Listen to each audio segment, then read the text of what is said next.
જય સ્વામિનારાયણ. ગઢાળીથી આંબા શેઠ નીકળ્યા. માથા ઉપર ઢોલિયો સરસ મજાનો, પેલા રંગત ઢોલિયા છપ્પર પલંગ કહેતા એવો સરસ મજાનો ઢોલિયો બનાવ્યો. એના ઉપર સરસ મજાનું ગાદલું, મશરૂના સરસ ઓછાળ, એના ઉપર ગાલ મસૂરિયા, ઓશિકા 2-3 અને સરસ મજાનો તક્યો. હાથમાં દૂધેરી સરસ મજાની ભેંસ નવચાંદરી, એની સાંકળ પકડેલી ને એની પાછળ એક ચાકર, એ ભેંસની નાની પાડી એને લઈને ચાલતો આવે અને ગઢાળીથી ગઢડા આવે મહારાજને અર્પણ કરવા માટે. 15 કિલોમીટર થાય. માથે ઉપાડીને આ બધું ચાલ્યા આવે છે આંબા શેઠ. પણ જેવો દાદાનો દરબાર આવ્યો ને એવા જ ઝડપભેર ચાલ્યા. પેલો ચાકરે બિચારો પાછળ રહી જાય, ભેંસ આમ જાય રૂમાડા મારતી, અને આંબા શેઠ જય ન્યાલકરણ, જય ભગવાન, જય હરિ, જય સહજાનંદ પ્રભુ, જય સ્વામિનારાયણ કરતા. પણ એવા જાણે કોઈ પાછળ ચોર ડાકુ પડ્યા હોય એવી રીતે ભાગ્યા દાદાના દરબારમાં પ્રવેશ કર્યો. ધૂળની ડમરીઓ ઉડી જાય, પાછળ ગોવાળ તતડાતો આવે. લીંબુ વૃક્ષની નીચે મહારાજ સભા કરીને બેઠેલા અને આ વાવાઝોડું આવ્યું. મહારાજને સભા તો બધી જોઈ રહી, ભેંસ આંબા શેઠ અને ધુમાડા પેલા શું ધૂળની ડમરી ઉડાડતા આવે. હા ધમણ એટલે શ્વાસ ચડી ગયેલો. જય ન્યાલકર્ણ પ્રભુ, જય હરિ ઘનશ્યામ, જય સહજાનંદ પ્રભુ. અરે મહારાજને સભા બધી જોઈ રહી કે આ શું છે.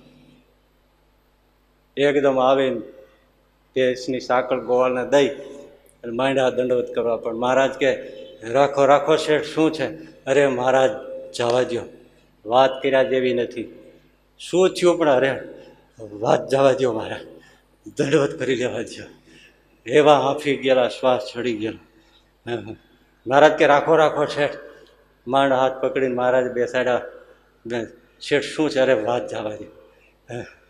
મહારાજ કે બ્રહ્મચાર્યાને પાણી પીવડાવો. આમ જોવાની પરિસ્થિતિ તો વિચિત્ર થઈ ગઈ શેઠની. શેઠ પાણી પીવો. ના, તમે પીવડાવો તો પીવું છે. મહારાજે જળ લઈને આંબા શેઠને આપ્યું કે લ્યો શેઠ તમે પાણી. એમ નહીં, પેલા 2 ઘૂંટડા તમે પીવો. મહારાજે 2 ઘૂંટ પીધા, પછી શેઠને આપ્યું. શેઠ 1 લોટો પાણી પી ગયા, ઠાઢું થયું. મહારાજ અરે આંબા શેઠ પણ શું આટલું બધું થઈ ગયું છે? મહારાજ મારા ઘરમાં આગ લાગી, બધું બળીને ભસ્મ થઈ ગયું. આટલું માંડ બચ્યું છે. તે એ હું લઈને તમારી પાસે દોડતો આવ્યો છું મહારાજ. ગજબ થઈ ગયો. ઓહો શેઠ, બધું મહારાજ બળીને ખાખ થઈ ગયું. આટલું બચ્યું છે બસ. તે મને થયું મારા પ્રભુને અર્પણ કરી દઉં. મારે કે શેઠ આ તો ભારે કરી, બહુ કરી મહારાજ, બહુ કરી. અરે રે શેઠ, તો ઘર હળગી ગયું તો બૈરા છોકરા? હા એ છે, એ વાંધો નથી, બેઠા છે. એમને પણ એને રહેવા કરવાનો. હા એમ તો ઘર છે ને, એમાં નિરાયતે બેઠા છે, વાંધો નથી. મહારાજ એક બાજુ કે ઘરમાં બેઠા છે, બૈરા છોકરા સારદા નરવા છે, બીજી બાજુ એમ કે બધું હળગી ગયું. એટલે મહારાજ કે તમે કયો કાંઈ સમજાતું નથી. એટલે પાછળ જે નોકર ભરવાડ હતો ને એમણે કીધું મહારાજ મને સમજાતું નથી. એના ઘરે કાંઈ આગ લાગી નથી, કંઈ બળી નથી ગયું, બધા નિરાયતે છે, ઘર મજાના છે, ખોરડા મજાના છે. આ શેઠ શું બોલે છે મને નથી સમજાતું. બધું બળી ગયું, ખાખ થઈ ગયું, આટલું બચ્યું લાવ્યો. હે શેઠ, મહારાજ કે શું છે વાત તો કરો. હે મહારાજ વાત તો આવ સીધી સાદી છે મહારાજ, તમારા કામમાં ન આવે એ બધું હળગી ગયું કહેવાય. આટલું મહારાજ તમારા કામમાં પહોંચી ગયું ને એ જ રહ્યું કહેવાય. બાકી બધું બળીને ખાખ થઈ ગયું મહારાજ. અહીંયા પહોંચ્યું એટલું સાર્થક રહ્યું, એ બધું બળી ગયું કહેવાય મહારાજ. ઉપયોગમાં આવ્યું નહીં, આવે નહીં. શું કારણ? ભવિષ્યમાં આવવાનું હોય ત્યારની વાત ત્યારે, અત્યારે બધું બળી ગયું કહેવાય.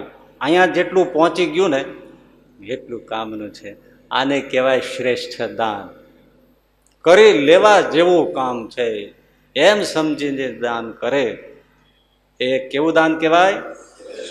શ્રેષ્ઠ દાન તો એ છે ભાઈ. શ્રેષ્ઠ દાન એ કે આંબા શેઠ પાસે શ્રીજી મહારાજે માગ્યું નથી કે તમે ગાદલું લાવો, ઓશિકું લાવો, માગ્યું નથી. માગે અને આપે એના કરતા માગ્યા પહેલા આપી દે એ દાન શ્રેષ્ઠ છે.